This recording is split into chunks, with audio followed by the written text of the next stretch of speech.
In this module, we're going to cover the subject of eczema. The word eczema is derived from the Greek word to boil or bubble over. The eczemas represent inflammatory conditions which result from exposure to different stimuli. However, they're characterized by one single feature, that is epidermal edema. The name of this is spongiosis. Dermatitis and eczema are often used interchangeably and are essentially synonymous.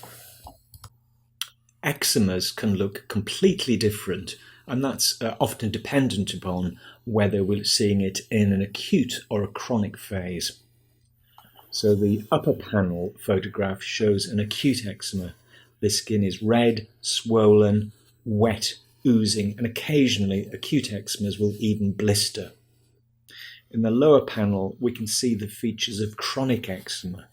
The skin is thickened, we call this lichenification. It's dry, scaly, and because the outer layers of the skin become brittle, they can become fissured. The eczemas are common problems, and they constitute about a third of all dermatology referrals. We can classify eczema as being either exogenous or endogenous. Exogenous eczemas are usually caused by external triggers such as irritants or allergens. Endogenous eczemas arise from within, but in practice we can quite often see a combination of all three of these triggers producing the end result of an eczema. So, for example, we might see somebody with atopic hand eczema who's a hairdresser. So part of their etiology is endogenous. Exposure to shampoos, detergents, hands in and out of water can expose that individual to both irritant and allergic factors. So all three may end up being part and parcel of what ends up as eczema. So exogenous eczemas may be either allergic, irritant, or occasionally we see eczemas triggered by light exposure. There are a number of types of endogenous or constitutional eczemas, and we'll go through these in detail. But for example, there's atopic eczema, where eczema is often associated with aspirin hay fever, discoid eczema, seborrhoeic eczema, venous stasis dermatitis, and a condition called Pompholyx, an acute vesicular eczema which tend to affect the palms and soles. There are some miscellaneous types of eczema, so we can see something called asteatotic eczema, which most commonly occurs on the legs, a type of lichenified eczema which is localized called lichen simplex, and then a relatively uncommon condition called juvenile plantar dermatoses. So this is a classification of the types of eczema that can be seen. Seborrhoeic eczema is a common eczema which is usually seen in adults. It produces dry, red, scaly patches on the cheeks, the nasolabial folds, on the brows, within the ears, and on the scalp. It can affect the major flexures such as the axillae. It can affect the groins, scrotum, and vulva, but quite commonly it affects the presternal area. Seborrhoeic eczema can occur in infancy, but it's uncommon. Most commonly it starts around puberty and has its highest incidence between the ages of 20 and 50 years of age. In individuals who've got recalcitrant and severe seborrhoeic eczema, we should consider the possibility of an underlying HIV infection. The patches in the affected areas are red, itchy, and become scaly and crusted. It's believed that a Pityriasis yeast called Pityriasis ovale, sometimes referred to with its other name of Malassezia furfur, individuals with seborrhoeic eczema have more of this yeast colonizing the affected areas and they probably react to this yeast in a different way, producing eczema. So part of the treatment strategy for treating seborrheic eczema is to not only reduce the inflammatory component with mild anti-inflammatory treatments, but also try and eradicate the precipitating microbial cause. So for limited areas, we often use a combination product of 1% hydrocortisone with an imidazole component also. This is an anti-yeast, antifungal agent. So these are agents such as Dactacort, Canesten HC, and their generic variants. General features are to avoid soap, use light moisturizing creams in place of soap. This will also help reduce the scale. For scalp seborrheic dermatitis, we often use medicated shampoos either with coal tar, selenium sulfide, which is present in Head and Shoulders, or ketoconazole. Occasionally for difficult and recalcitrant seborrheic dermatitis, we use a 1-week course of an oral anti-yeast agent such as itraconazole. This is released by the sebaceous glands over 2 or 3 months and keeps the Pityriasis yeasts, the cause of seborrheic dermatitis, at bay. Discoid eczema is a pattern of eczema we tend to see more commonly in middle age and the elderly. Individuals often have a previous history of atopy. Discoid eczema presents as often symmetrical and intensely itchy patches, which are often round, coin-shaped, hence the term nummular. So patches discrete, red-pink, and they're often markedly excoriated.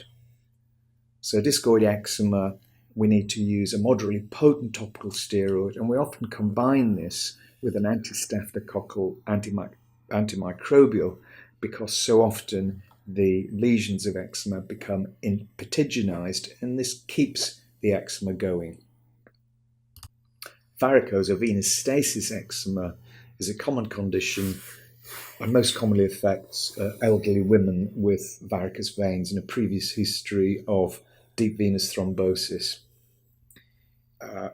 On examining people, obviously look for evidence of varicosities, but look for evidence of increased venous pressure.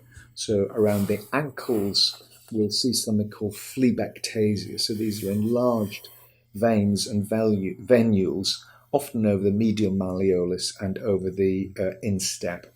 There's often brown staining of the skin due to hemosiderin deposition around the ankles.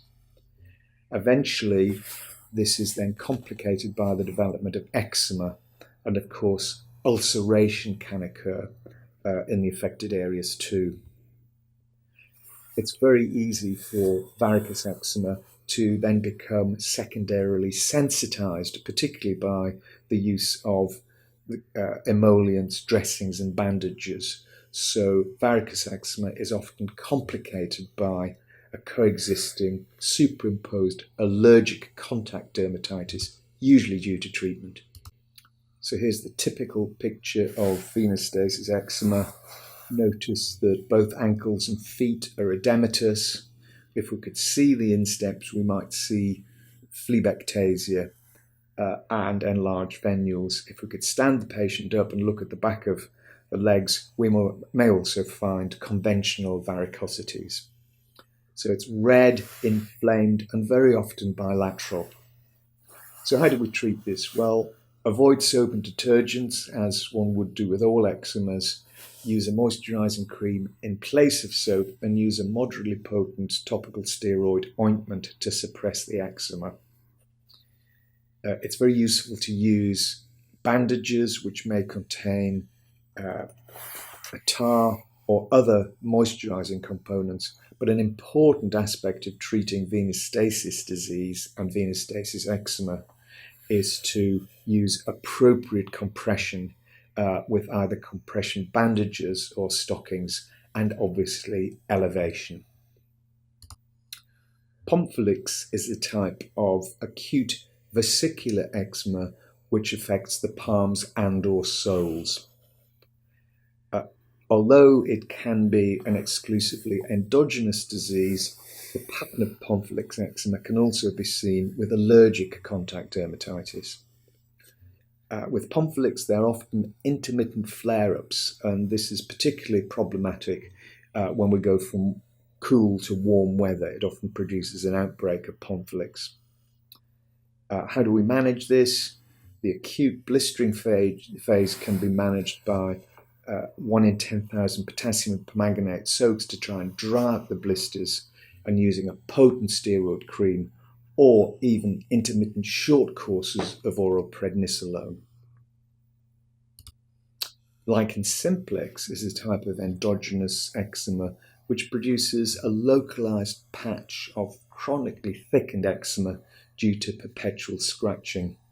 So the appearances tend to be modified by persistent scratching with thickening of the skin and accentuation of the skin creases. In darker skin types, there's very commonly post-inflammatory hyperpigmentation. Lichen simplex commonly occurs around the ankles, on the neck. It can occur on the scrotum, vulva, and scalp. We tend to manage lichen simplex by the use of a potent steroid ointment, but it's often valuable to occlude this with a moist bandage, such as a viscose bandage, and this can break the cycle between itching and scratching. So occlusion of topical steroids can be very useful. Juvenile plantar dermatitis occurs usually in prepubertal children from the age of 3 onwards. It does seem to be becoming slightly less common. It does seem to be associated with wearing shoes for long periods of time. It's often worse in the winter. It's more common in boys. It produces this typical dry, glazed, hyperkeratotic and fished eruption, most commonly over the toes and the forefoot, but it can also occur on the heels. It seems to be possibly related to wearing socks and training shoes made of synthetic materials, and it may be that sweating's got something to do with it. We manage juvenile plantar dermatosis by using cotton or woolen socks. Try and use footwear that's made of natural rather than man-made materials because they just tend to be more absorbent. The use of emollients and keratolytics will tend to help the dry, thickened skin and minimize the fissuring. It will respond to topical steroids, so we tend to use a topical steroid ointment with it being a very dry, scaly condition. But JPD is a self-limited condition which almost always resolves by the teenage years. Pityriasis alba is another form of endogenous eczema, which most commonly occurs on the face of children. It produces mild scattered patches of facial eczema, but particularly in people of darker skin types, it produces post-inflammatory hypopigmentation, so it often presents with parents and children complaining of pale areas on their face. But look carefully, there's usually fine scaling. Again, treatment would be avoid soaps and detergents to minimize scaling and further irritation from these products. Use a moisturizing cream instead of soap, an emollient, and if necessary, a mild topical steroid such as hydrocortisone cream. Again, it tends to regress spontaneously at the early teenage years. Asteatotic eczema is another eczema that tends to occur in elderly people on their lower legs. It's usually bilateral and symmetrical. The hallmark is the crazy paving appearance of eczema on the lower legs. It occurs most commonly when the skin has been defatted by the overzealous use of bathing soaps and detergents. it's an itchy condition, and eventually, if it progresses, it will become weepy. One should always look for the possibility of underlying hypothyroidism in asteatotic eczema. Asteatotic eczema is managed by avoiding overbathing and avoiding the use of soap. Bath oils and emollients should be used when cleaning the skin. Increasing the ambient humidity can help because it tends to occur when the skin dries out, and it's more of a problem in the winter when central heating is being used. So moisturizers, bath additives, increase humidity, and topical steroids are useful to reduce the inflammatory eczematous component. Exogenous eczemas can be due to irritants, allergens, or light. Irritant contact dermatitis constitutes about 80% of exogenous eczemas, and it's due to the toxic effect to the skin when it comes in contact with irritant chemicals. And these can be things such as solvents, paraffin, diesel, detergents and soaps, desiccants like powders, cement, plaster dust, etc., and abrasives. It can be caused by acids and alkalis. Really, anyone can develop an exogenous eczema if the irritant is sufficiently strong and the irritant is sufficiently frequently exposed to the skin. But it's more likely to occur in people who've already got an endogenous eczema. They're more susceptible to the effects of irritants, particularly those who are atopic. Irritant eczemas are common on the hands. Often the thinner skin of the backs of the hands and the fingers is affected first, and the interdigital spaces where irritants can pool and collect are often affected. The napkin area, both in the elderly and children, obviously get exposed to irritants by way of urine and feces. So on the hands, the skin may become dry and chapped at first, but later it'll become thickened, fissured, and excoriated. Irritant eczema is more common in those who've got wet occupations, such as those who are cleaners in the catering industry, hairdressing, those exposed to oil and coolants in the engineering industry, construction industries, and health workers who are repetitively washing and drying their hands. Irritant eczemas are exceedingly common in hairdressers, and here's a fairly common pattern of irritant eczema we see in hairdressers.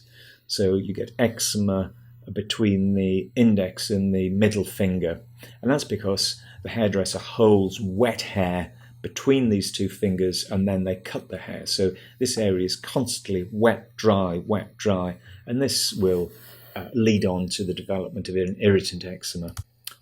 Irritant eczema, as we mentioned before, common in the napkin areas, and here you can see a child who's got an irritant eczema, but note they're sparing in the skin folds where there hasn't been penetration of urine or feces to irritate the skin. In the lower picture, there's a man who's got an acute irritant eczema, and this was due to him being sprayed with CS gas.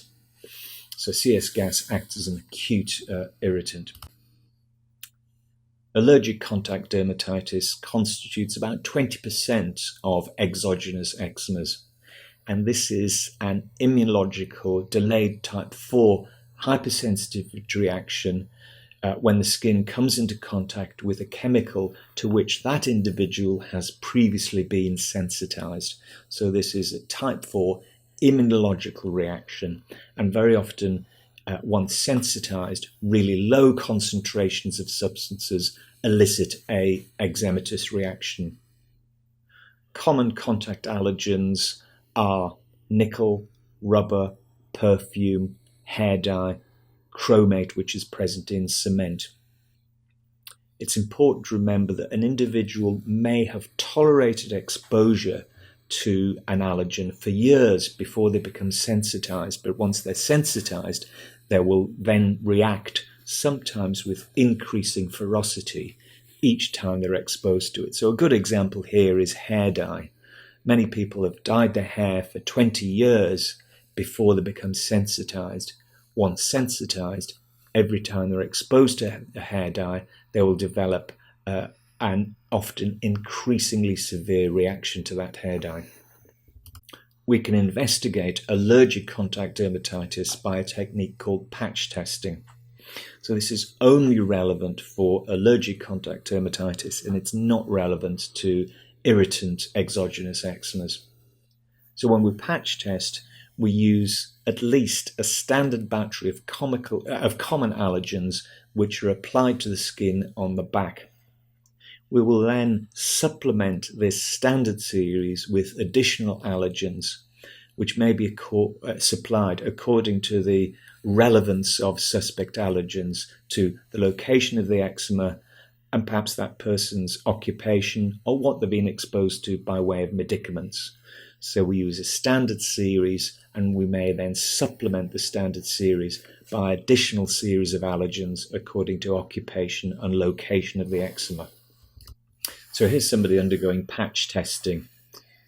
Allergens were applied in a series of small aluminium chambers called fin chambers, and they're put on the back on day 0. On day 2, they're removed, having carefully marked where the allergens have been.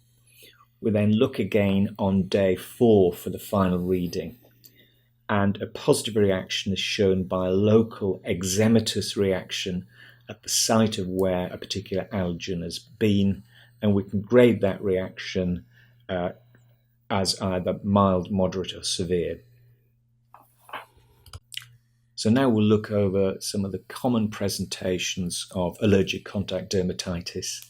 Nickel is still probably the most frequent contact allergen, and most people are sensitized from either occupational exposure to nickel or by wearing nickel-containing jewellery such as earrings and necklaces. So commonly, nickel allergy occurs on the earlobe due to exposure to nickel-containing earrings. It occur on the neck from necklaces. Again, a very common site for contact allergy to nickel is just below the umbilicus from jean studs. Nickel allergy can occur on the hands due to handling keys, coins, and nickel metal containing tools. So nickel may be either due to items of adornment, or it can be due to industrial or occupational exposure. Allergy to perfumes or fragrances is common. Fragrance products may contain thousands of different constituents, but about 10 are the most common fragrance allergens. So we see allergy occurring from the use of leave-on cosmetic products, which are highly likely to be fragranced unless they say fragrance-free. We can see fragrance allergy from perfumed sprays such as hairsprays and also room sprays. A lot of cosmetic products may have within them what are called masking perfumes. So although the product itself doesn't smell, inverted commas, nice, close inverted commas, as though it's fragranced, fragrance are in to mask a slightly unpleasant smell of a cosmetic which it otherwise would have should fragrances not be added. We can see fragrance allergy from the use of room plugins which slowly release fragrances into the atmosphere. We occasionally see what is called connubial contact dermatitis. So, for example, a woman might get an allergic contact dermatitis from a husband's aftershave and vice versa. Medicaments are a common source of contact allergy. So we see these particularly from eye and ear drops. So in the upper panel, a man has been using an eye drop containing gentamicin, and unfortunately he's become allergic to this, and he's developed an allergic contact dermatitis affecting his lids and also his cheeks. So as he's teared, the allergen has spread down his cheeks, producing contact dermatitis there. In the lower panel, you can see a lady who'd been using a product called Naseptin for nasal furunculosis. This contains both chlorhexidine and neomycin, and unfortunately she was allergic to both of these. This was confirmed on patch testing.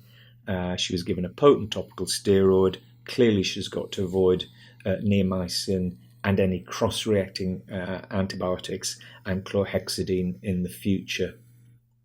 We even see contact allergy to topical steroids, most commonly with hydrocortisone. So if an eczema is not getting better and you're using a topical steroid, do consider whether it could be a contact allergy to the steroid constituent, or of course it could be due to an excipient, excipients being products which are added to the active constituent to formulate the product. So they might be things like preservatives, stabilizers, etc. So be on the lookout for medicament allergy. Patients are often surprised that so-called natural products can act as contact allergens. So in the upper picture, you can see somebody who'd been applying tea tree oil, probably to a bit of seborrhoeic dermatitis in the axillae, but having developed allergy to the tea tree oil, the eczema spread both in extent and it's become very much more severe. So natural products can certainly act as contact allergens.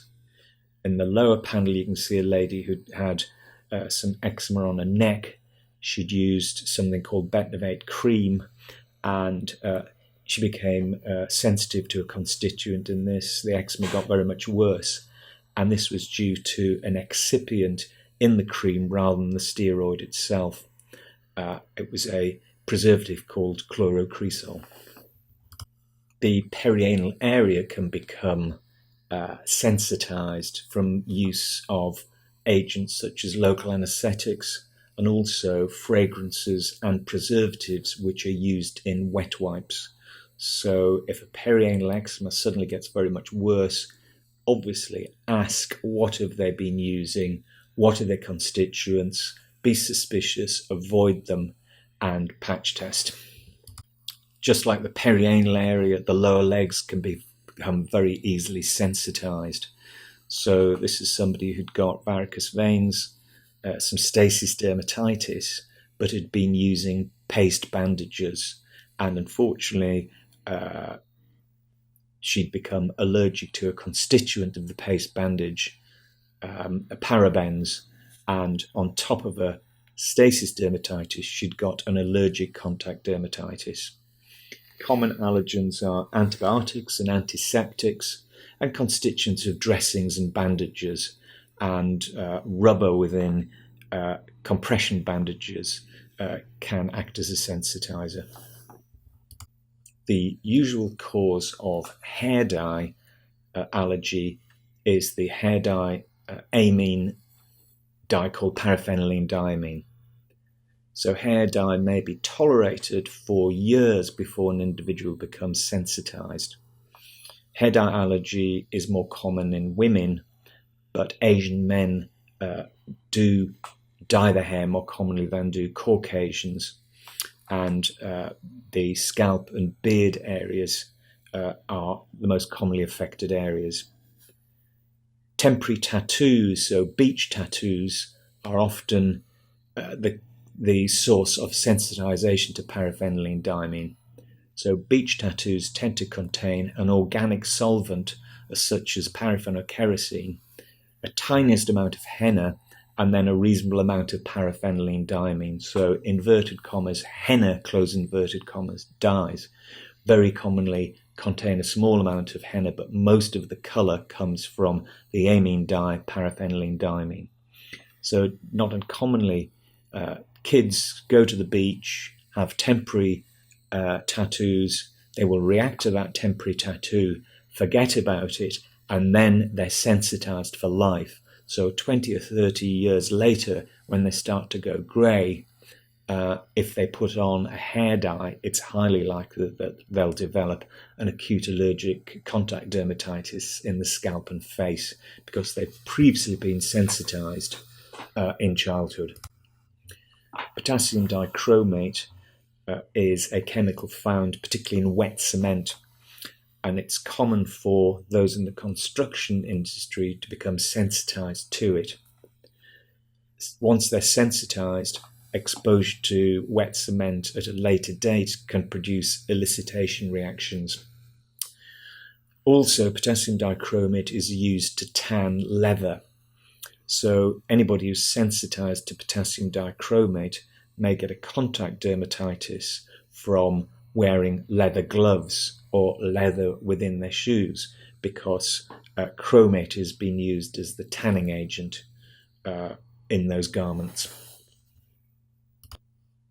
Natural latex is converted into rubber as we know it by treating the latex with a group of chemicals called accelerators.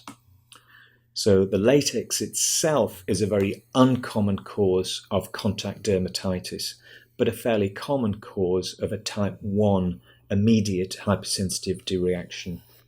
Most contact dermatitis to rubber is due to the accelerators rather than the latex itself. So rubber is present in gloves, in elastic and rubber handles and contraceptives. So in the image you can see somebody who's allergic to rubber, and they've worn a pair of domestic rubber gloves and developed an allergic contact dermatitis. Now there's a very sharp cutoff halfway up the arm where the glove had extended up to.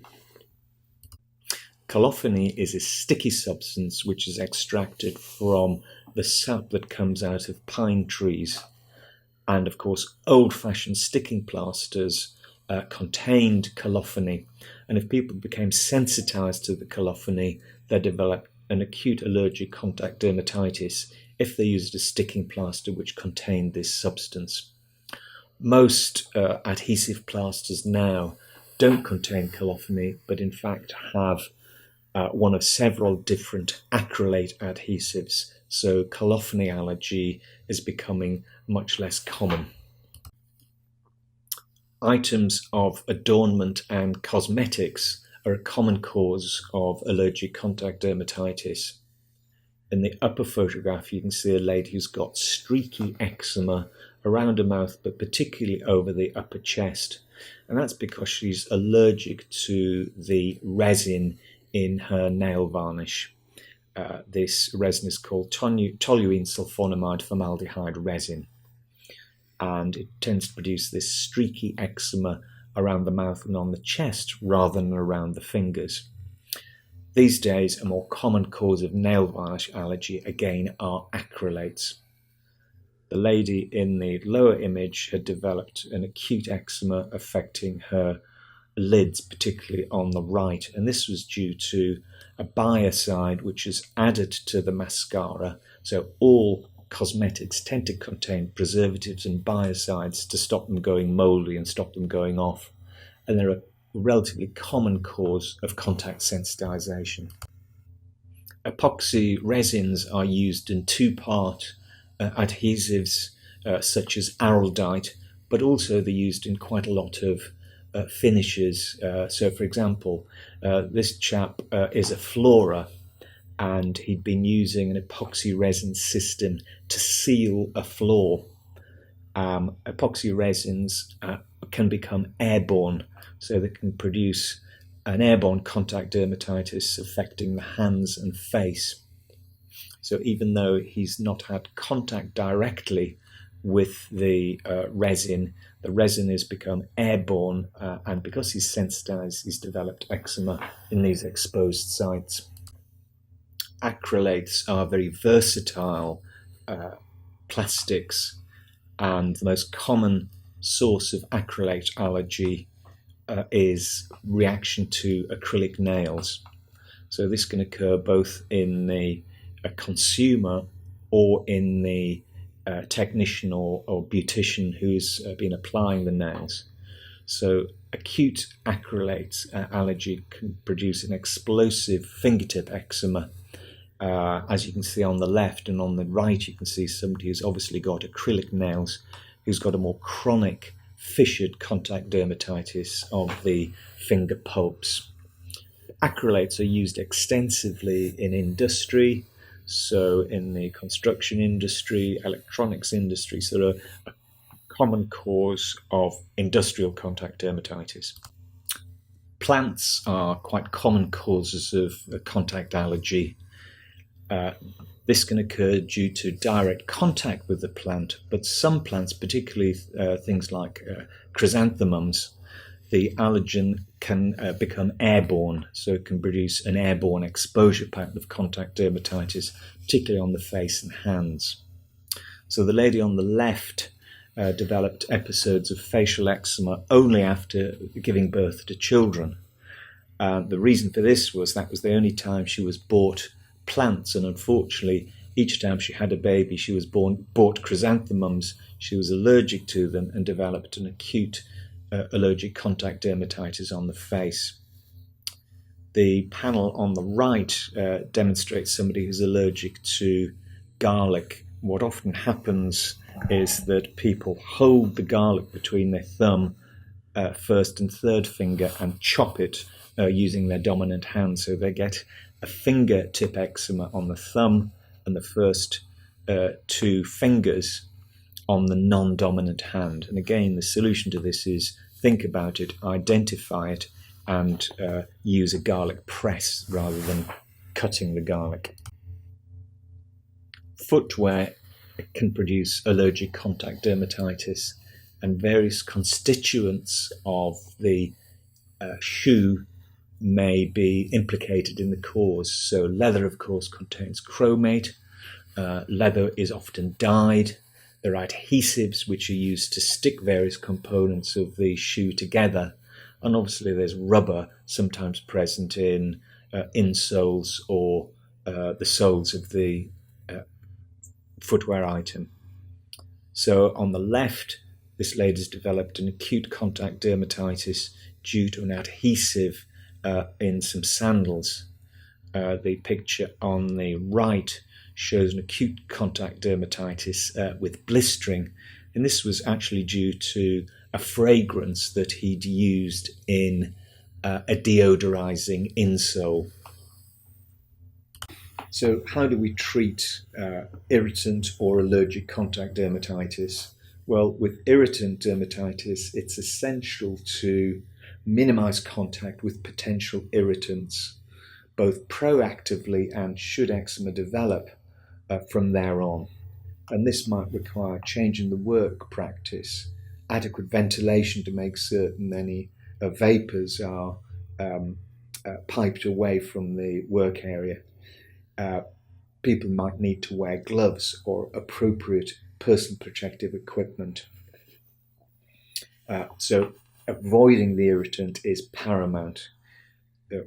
To dampen down the eczema, avoid further irritant exposure with soaps and detergents by using emollient in place of soap and emollient as a lubricant, and appropriate topical steroids. Allergic contact dermatitis requires patch testing to identify the offending allergen so that this can be identified, avoided, and any potentially cross-reacting allergens are also avoided. With severe allergic contact dermatitis, such as bad hair dye reactions, we would often use a 2-week course of oral prednisolone.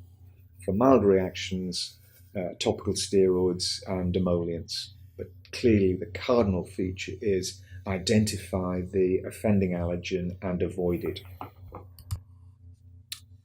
Now moving on to atopic eczema. Atopic eczema is the most common inflammatory dermatosis. It presents as red, dry, itchy skin, and it has predictable distribution, and the distribution to a degree is dependent on age. It often starts in infancy, and some degree of mild eczema will affect up to 20% of children before the age of 6. And in a proportion of people, eczema can persist into adult life. It's more common in developed countries. So those of us who are brought up in very clean environments have a higher incidence of eczema in comparison to people, for example, brought up on farms or in the developing world. There's often a family history of atopic eczema, asthma, or hay fever, both in the affected individual and in their first-degree relatives. The cause of atopic eczema is complex. There's undoubtedly immune dysregulation with a diminished type 4 immune reaction and exaggerated type 1 reactions. So people with atopic eczema are slightly less likely to develop allergic contact dermatitis than unaffected individuals, but they're more likely to have type 1 reactions. So, for example, immediate reactions to latex, dander, house dust mite, etc. There is an undoubted abnormality of cytokine release into the skin, and interleukin 4 and interleukin 13 are very important. And there's an imbalance between Th1 and Th2 reactions in the skin. There are barrier defects which make the skin susceptible to the effect of allergens, irritants, and infection. And these are mediated via mutations of a cutaneous epidermal protein called filaggrin. The microbiome is upset, and stress can certainly make eczema worse. And of course, eczema can be very stressful, so it's always difficult to know which is the cart and which is the horse. So what does eczema look like, and what is its distribution? So here's a baby who's got early moderate atopic eczema. You can see that it's affecting the cheeks, the area of the chest, and the extensor aspects of the limbs. So you can see it there on his elbows.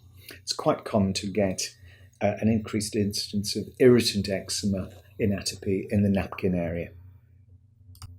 The face and cheeks are very commonly affected, and it's very easy for affected areas to become secondarily impetiginized due to superadded infection with Staphylococcus aureus.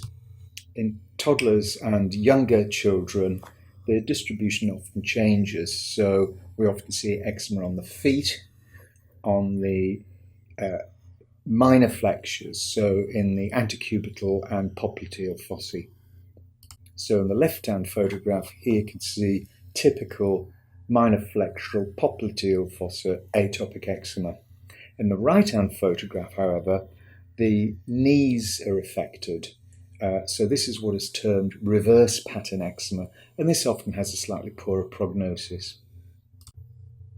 The eczema is spread from the minor flexures onto the wrists and ankles, and of course face, and particularly lid eczema can be a problem.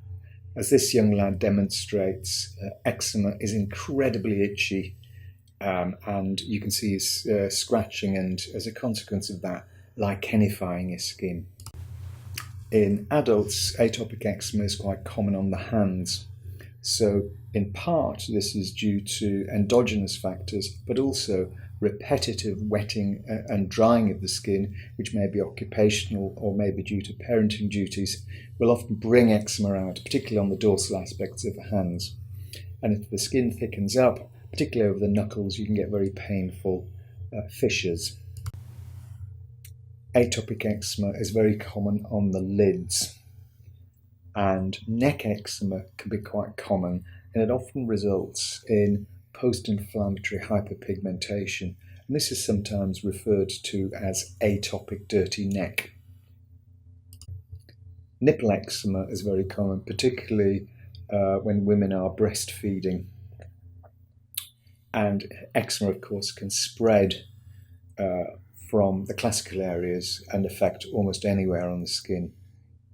And here you can see somebody who's got patches of truncal eczema, but he's also got more typical antecubital and popliteal fossae eczema as well. Sometimes the eczema can spread to affect over 80% of the body surface, and this is called erythrodermic eczema. And here you can see a chap who's got quite extensive eczema, but you can see that he's been scratching and excoriating his skin because it's so itchy. So what are the symptoms of eczema? Well, eczema is a very itchy eruption, but particularly when it's been excoriated and if it gets infected, It can be quite sore. Obviously, eczema on the hands and the face can be very disfiguring and stigmatizing. Sleep disturbance is a problem because eczema is often more itchy at night time, and scratching can result in sleep disturbance, not only of the affected individual but other family members as well. Weepy infected eczema can also have an odour, and very often patients are not aware of this, but people in their environment are. Eczema can become infected. More commonly, this occurs due to staphylococcal infection, which tends to give rather dirty yellow crusts, and often it makes the skin smell rather damp and musty. One of the most important complications of atopic eczema is superinfection of the skin with herpes simplex. This is called eczema hepaticum. So this can occur quite suddenly and is usually painful and will spread quite quickly. It occurs most commonly on the face, but it certainly can affect other areas. And it's often spread by a kissing contact from someone else who's got a cold sore. Individual lesions are monomorphic, all the same shape, all the same size, and they will start as little vesicles, may turn into pustules, then they'll develop into erosions and crusts. Very commonly, the lesions are clustered, and this often gives a rather jagged appearance to the lesions, and you can see that in the central forehead, just over the glabella, these rather jagged lesions. Here's some more examples of eczema hepaticum. In the left-hand slide, you can see that there are erosions which have that typical clustered arrangement, giving rise to these jagged erosions. And you can see that it's become secondarily impetiginized with the golden yellow crusting. And the little baby's got obviously very badly infected eczema hepaticum, so the child developed hepatic gingival dermatitis, sucked his hand and got herpes simplex on his hand. And then the poor chap has spread them to his face. General principles of treating eczema are as follows. Minimize exposure to irritants to reduce the deleterious effect of these on the barrier function of the skin. So no soap, no shower gels. Use emollients in their place, so use emollients in place of soap, but particularly after bathing and whenever the skin is dry. Children with extensive eczema should use 200 grams of an emollient a week. Adults, half a kilogram.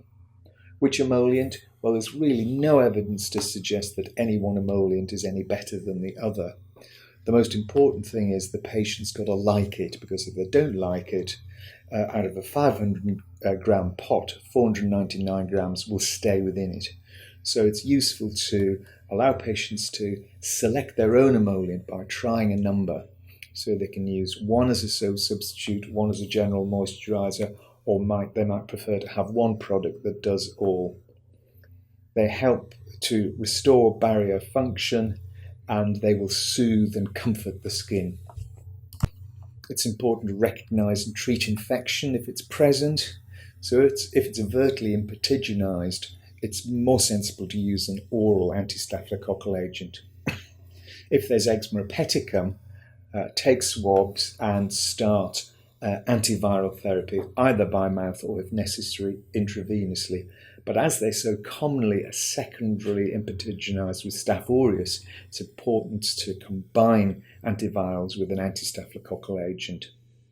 A number of antiseptics are used to try and minimize staphylococcal carriage in atopic eczema.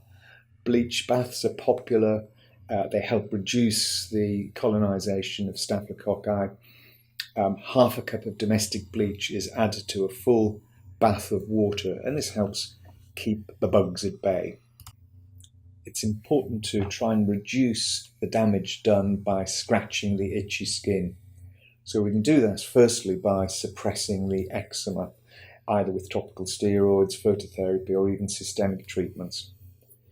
Non-sedating antihistamines are poor at suppressing the itch of eczema. People need sedating antihistamines, usually at night time. A very useful adjunct to the treatment of eczema is to use paste bandages. So these are bandages impregnated often with a zinc paste.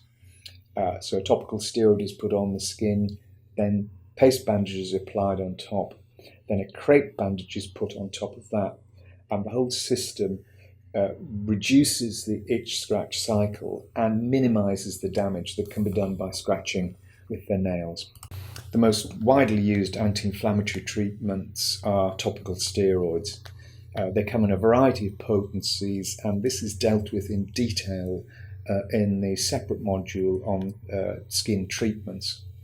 General principles are try and use mild potency topical steroids on the face, such as hydrocortisone. We can use medium to potent steroids on the body. If the skin is severely lichenified, a more potent steroid is going to be required to penetrate. Almost all steroids work as well once a day as twice a day, so we'd usually suggest once daily treatment with a steroid to get control, and then once we've got control, try to reduce the frequency of application of the steroid, if possible down to twice a week. Try not to stop the treatment. If you can continue with twice or once daily treatment as a preventative treatment, it'll minimize recurrence. If you don't, the eczema is almost undoubtedly going to come back, and you end up back at square one, having to use daily steroids, and in the long run you end up using more steroids. Another aspect that's useful is to rotate the steroids, because immunity to one particular molecule will develop. Swapping to a molecule of a similar potency often works very well, and then that will stop working. You can go back to the first steroid. It's worth doing this every 4 to 6 weeks to prevent what is termed tachyphylaxis. As is alluded in the skin treatments module, topical steroids do have their downsides. They can cause long-term skin thinning. If they're used sufficiently frequently in large amounts, they can be absorbed and produce exogenous Cushing syndrome. So there are a variety of other non-steroid anti-inflammatory topicals. So there's the calcineurin inhibitors. There are two. One's called tacrolimus, one's called pimecrolimus. They tend to be more valuable for facial eczema and don't have quite such a good effect on the body. But there are newer agents present in some parts of the world, perhaps coming elsewhere. Crisaborole, this is a topical anti-inflammatory agent. And of course, just like oral JAK inhibitors are being used for a number of inflammatory conditions, there are going to be some topical JAK inhibitors in clinical use in the not too distant future. A number of parents and adults will ask about dietary manipulation in eczema. The problem is that there are no tests which are valuable in predicting which foods may be implicated in causing eczema. The tests that we've got are RAS tests and prick tests, and they're really looking at the wrong part of the immune system.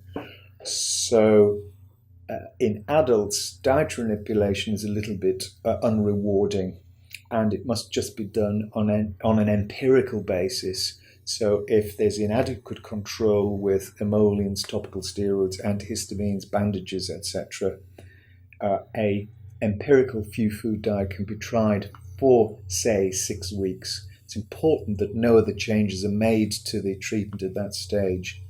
And unless there's a significant improvement in eczema, diets should be abandoned.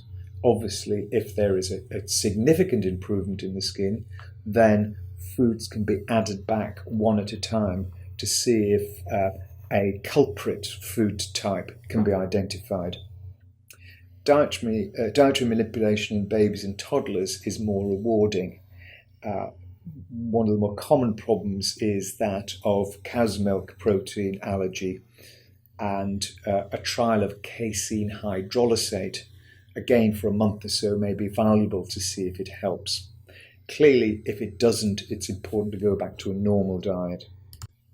So the general principles are: get the basics right, avoid irritants, treat infection, use liberal amounts of emollients in place of soap and as a moisturizer, use topical steroids in the correct manner, use antihistamines at night time, and even having done this, there's still a proportion of people who will have recalcitrant atopic eczema. So other approaches to treatment would be, for example, phototherapy. So we give UVB phototherapy 2 or 3 times a week for about 8 weeks. The exposure times will range from about 30 seconds up to a couple of minutes. So the treatments are quite quick, though obviously one has to get oneself to a centre that can provide the UVB. But it may induce periods of remission, and we can repeat phototherapy on an annual basis as long as it seems to be helping. So finally, for those people who've got recalcitrant severe disease, there are a number of systemic therapies, and that's available is increasing enormously at present. So we have legacy agents such as cyclosporin, azathioprine, methotrexate. Cyclosporin tends to be used short-term because of its predictable effects on blood pressure and kidneys. Azathioprine and methotrexate need quite a lot of blood monitoring, but they can be very effective, and we're more comfortable using those longer term with appropriate monitoring. In the last 6 or 7 years, we've had biological interventions, and these are biological agents which block interleukin-4 and interleukin-13. There are now 3 available in Europe: dupilumab, lebrikizumab, and tralokinumab. Also to be licensed relatively soon in Europe will be the interleukin-31 antagonist, nemolizumab. In the last 2 or 3 years, we've also had oral JAK inhibitors. So these do have a similar effect on reducing the levels of interleukin-4 and 13, which seem to be the pro-inflammatory cytokines that are significant in atopic eczema. 3 agents are available. Currently, almost every single pharmaceutical company is developing these at present. At present, licensed in the UK, we have baricitinib, abrocitinib, and upadacitinib.